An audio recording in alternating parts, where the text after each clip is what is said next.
Olá, estamos de volta com o nosso Viver Bem em Cristo e em mais uma segunda-feira aqui conversando com o ministro do Evangelho, Sérgio Alves, que sempre disponibiliza esse tempinho precioso para nós, para ouvirmos a palavra de Deus que está na Bíblia e comentar, não é, sobre o significado dessas passagens. Tudo bem, pastor? Tudo bem, uma boa noite a toda a audiência do programa Viver Bem em Cristo. Deus abençoe a vida de todos. E estamos de volta aqui esperando que Deus venha falar aos nossos corações para fazer aquele suprimento e nos fortalecer para enfrentar os nossos dias que não estão fáceis, né? É verdade, não estão nada fáceis. As pessoas estão passando por muitos problemas, muitas tribulações de toda a ordem, não é? Psicológica, física, emocional, não é? Mas tem uma passagem em Romanos 8:35, versículo 35, que diz: Quem nos separará do amor de Cristo? Será tribulação, ou angústia, ou perseguição, ou fome, ou nudez, ou perigo, ou espada? Então, tudo isso eu penso, pastor, são tribulações dos vários sentidos, até espada, não é? Que agora a gente está vendo o mundo em guerra aí, não é? Mas, na verdade, ninguém pode nos separar do amor de Cristo, mesmo em meio a tantos problemas, não é? Verdade. Então, para a gente ter um entendimento disso, a gente precisa falar um pouco de base, né? Do porquê que ninguém separa a todos os filhos de Deus, separa do seu Pai e do seu Salvador. Não há como isso acontecer. No momento que o milagre da regeneração acontece espiritual na nossa vida, Deus passa a ter habitação em nós e nunca mais sai. Você pode ter uma vida dissoluta, uma vida de pecador, uma vida de afastado de Deus aqui na terra, mas você jamais vai ser portado da filiação de Deus. Não tem como. Mesmo Vamos supor, sendo um filho desobediente, vai continuar sendo filho depois que houve esse batismo, essa sim, regeneração. porque agora Deus adquiriu você para a propriedade exclusiva, não tem como você sair mais, né? Muitas vezes eu tenho experiências assim muito engraçadas até sobre isso, de que uma pessoa de uma outra religião fez a oração comigo, de aceitar o nosso Senhor Jesus como Salvador e se batizar, né? Aí, passados uns 3 dias, ele queria assim: "Olha, eu quero reverter o processo, me arrependi". Digo: "Lamento, tu não tem mais como voltar", né? Porque há um milagre interno na pessoa, que teu espírito passa a ser totalmente puro e limpo para Deus, e ali ele habita. Agora, o que que precisa de um processo de purificação é a tua alma, a nossa alma. E isso aí pode acontecer nesta era de vida que nós temos, como também pode acontecer numa era vindoura, mas tu vais ser purificada totalmente um dia. É isso que é importante. Então é por isso que quem confessa Jesus e é batizado recebe vida eterna. Você nunca mais se separa do amor de Deus, nunca mais. Isso é uma alegria, é um consolo, é o que nos dá esperança, né? E ao mesmo tempo, às vezes, a pessoa pode sentir, né, isso, como o senhor falou, né? Sentir o peso, talvez, dessa responsabilidade de agora ter sua alma restaurada, o que na verdade é uma coisa muito boa, mas aquela sensação de não vai ser bem assim agora, para eu continuar fazendo coisas que antes eu fazia com toda a liberdade, agora eu tenho consciência do que é o certo, de como Deus quer as coisas, dos mandamentos dele, não é? Sim. E não tem o que uma pessoa faça para mudar essa situação de propriedade de Deus. Eu não consigo mais ser outra pessoa de outro ser. Eu vou ser sempre de Deus. Vamos supor que eu me afasto da igreja, que não leia mais Bíblia, não queira mais saber dos preceitos de Deus, e vou para o mundo. Eu continuo sendo de Deus. Onde aquela pessoa entrar, incrível que pareça, num ambiente muito pecaminoso, né, nem o inimigo que está ali, naquela esfera espiritual, quer saber dele, porque não tem mais o que fazer com ele. Levar junto para o lago de fogo, para a condenação, e não pode mais. Aquela pessoa está salva. Né? Então, um crente no mundo é um atrapalho para o plano do inimigo. Né? E ele até diz assim, sai daqui porque tu é uma persona não grata. Isso é muito bom, né? Mas isso não quer dizer que às vezes o inimigo não use aquela pessoa, porque tem aquela questão do se deixar usar, do livre-arbítrio, de ainda dar vazão, né, a esses impulsos malignos. A gente vê muita coisa, né? Mesmo entre aqueles e não vamos falar assim de grandes coisas, mas de várias pequenas coisas no dia a dia, mas que tumultam muito a vida da gente, não é? Trazem muitos problemas. Mas todas as reações da psique humana, ela vem da carne, mas não vem do espírito, entende? Aquela pessoa está com os dias contados para sua alma ser também totalmente purificada e ser de Deus. E Deus vai ocupá-lo na eternidade. E Deus vai ter a sua morada também na alma.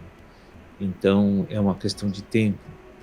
Então, Deus é muito paciencioso, longânimo com todos nós, porque Ele sabe que já a obra está pronta. Agora, como é que Deus olha para um pecador que está desviado da igreja, que já é crente? Deus olha para ele com piedade, porque está deixando de desfrutar das riquezas do Senhor, por ele achar que o mundo, as coisas humanas e naturais vão ser melhor do que a vida dele com o Criador. Ele fica olhando. Eu acho que é um escândalo diante do mundo espiritual, onde Deus habita, um crente, um cristão, optar por coisas humanas e mundanas, deixando de desfrutar um relacionamento abençoado com Cristo. Porque as pessoas não conseguem enxergar isso, né? Não existe assim, talvez essa busca de conhecer o Pai, né? De estar em contato com o Pai, né? Que é Deus, para conhecê-lo e poder receber isso, né? Tudo na verdade é o diálogo, né? Porque veja bem assim, quando uma pessoa nasce, Deus encarrega os pais de levar aquela pessoa para Deus. Né? Mas às vezes os pais não estão também com Deus. Como é que vão levar aquela criança para os caminhos do Senhor? Não tem como. Então aquela pessoa fica à mercê de uma obra ministerial natural que está postada no ambiente onde ele está. Se Deus chamar ele por meio desse ministério, amém. Agora, se não chamar, ele vai ter que despertar para a fé, entende? Tem pessoas que despertam para a fé e que não vai um evangelista até ele, mas ele tem algo que pulsa dentro dele, que procura as coisas de Deus. Uhum. Que não é uma chamada e uma abordagem externa, mas é uma fome, uma sede interna de Deus. Muitas pessoas têm isso. Verdade. A gente vê que muitas pessoas têm essa inclinação natural, né? E algumas até que quando se deparam com isso,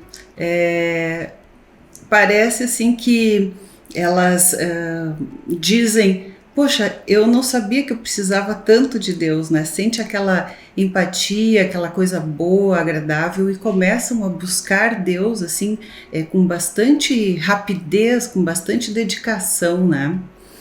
Parece uma peça de quebra-cabeça que chega ali, encaixa e completa, né? É verdade. Bem, pastor, a gente vai fazendo um breve intervalo, mas já voltamos aí com o nosso Viver Bem em Cristo.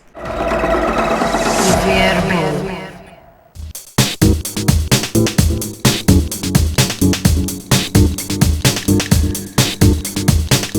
Estamos de volta e continuamos a falar sobre o que está escrito no livro de Romanos, no capítulo 8, 35, versículo 35, que diz: quem poderá nos separar do amor de Cristo?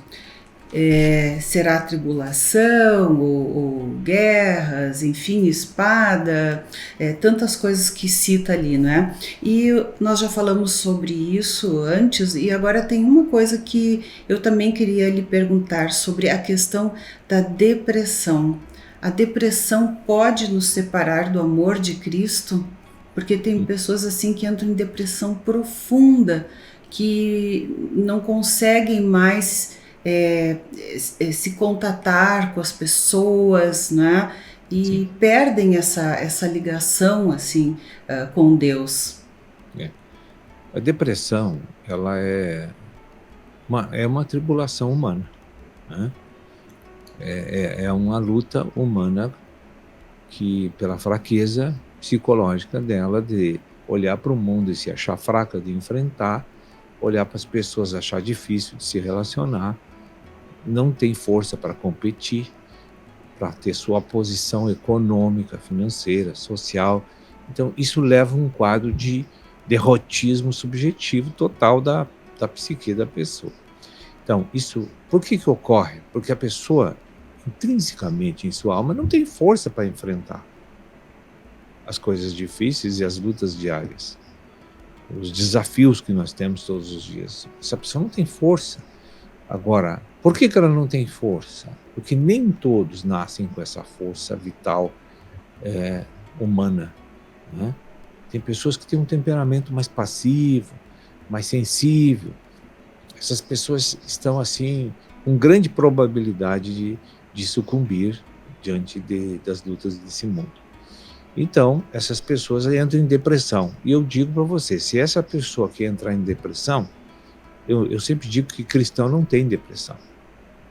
Cristão tem uma animosidade, um conflito subjetivo com Deus, em que ela não quer viver os padrões do Senhor, e então ela entra em confusão interna, né?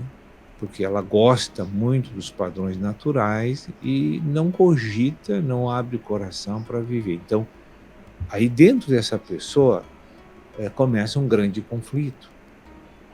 E esse conflito nós não podemos dizer que nos separa do amor de Deus de maneira alguma. Pelo Isso contrário. É um posicionamento mental, né? Um estado mental que a pessoa desenvolve. A gente chama na igreja de dureza de coração, né? Então, por esta causa da dureza de coração, que é uma briga da alma com o nosso espírito, né? E que, obviamente, que a nossa alma está sob influência fortíssima de energia maligna, porque senão não estaria em conflito com o espírito. E aquilo ali é uma batalha espiritual interna, aquilo não é uma depressão, né? E a fonte de força de uma pessoa não está externa, está interna em Deus. Então Deus tem que entrar na pessoa para começar a liberar suas ondas fortes de recuperação.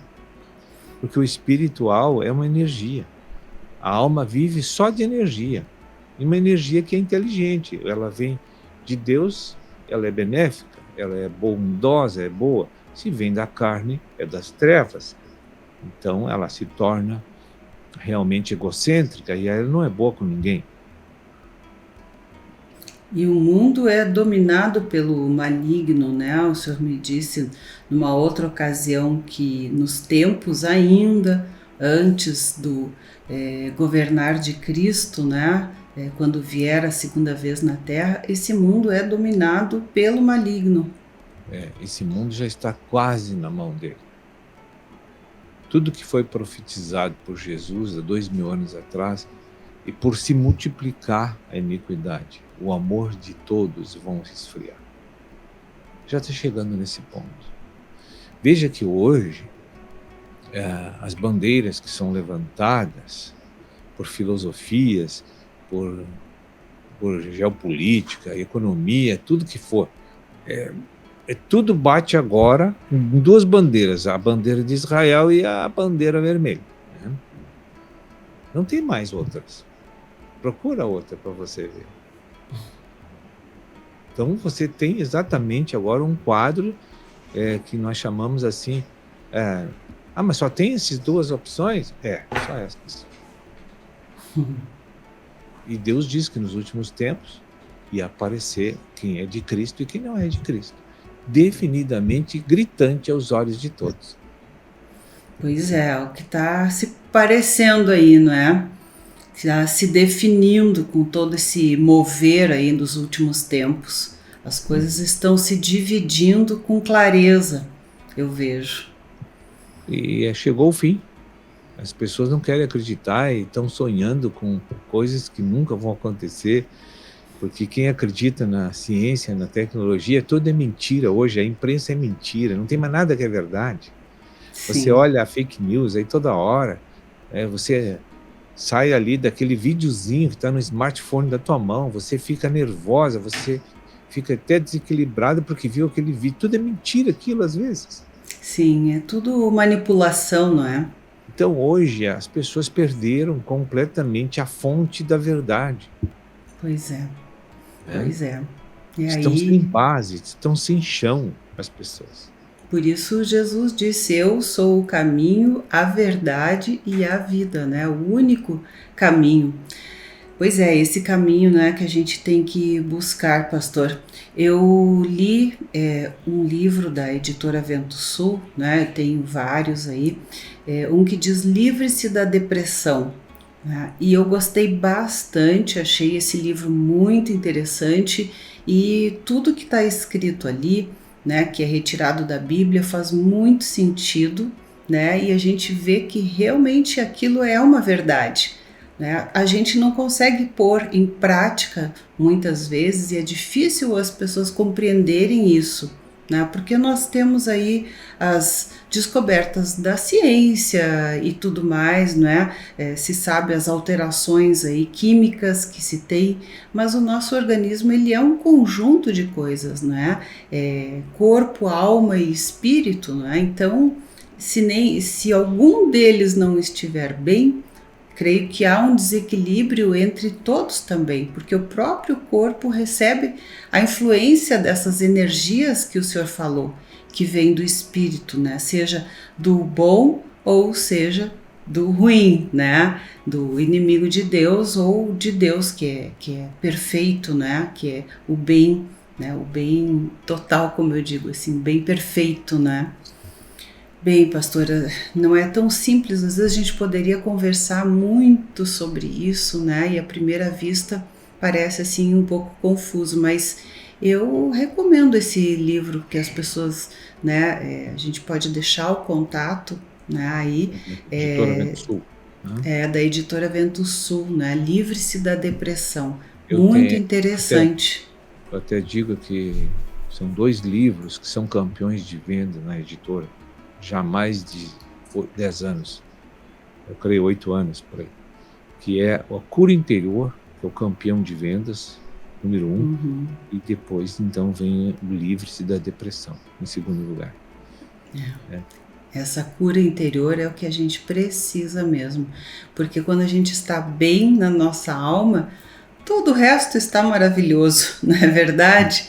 A gente está em paz, está tranquilo, às vezes as coisas estão caindo, né, lá fora, mas a gente tem a paz, né, no meio ali do vendaval. Bem, pastor, nosso programa já está chegando ao final, né? Nós queremos agradecer mais uma vez, deixar aí essas palavras, né, para as pessoas refletirem e agradecendo então, né, esperando estar aqui mais uma vez na próxima semana com o nosso Viver Bem em Cristo. Eu agradeço a todos aí pela atenção e voltamos em nome de Jesus semana que vem para continuar falando sobre o que é muito bom para nossa vida. Amém? Até lá então. Muito obrigada. Viver Bem.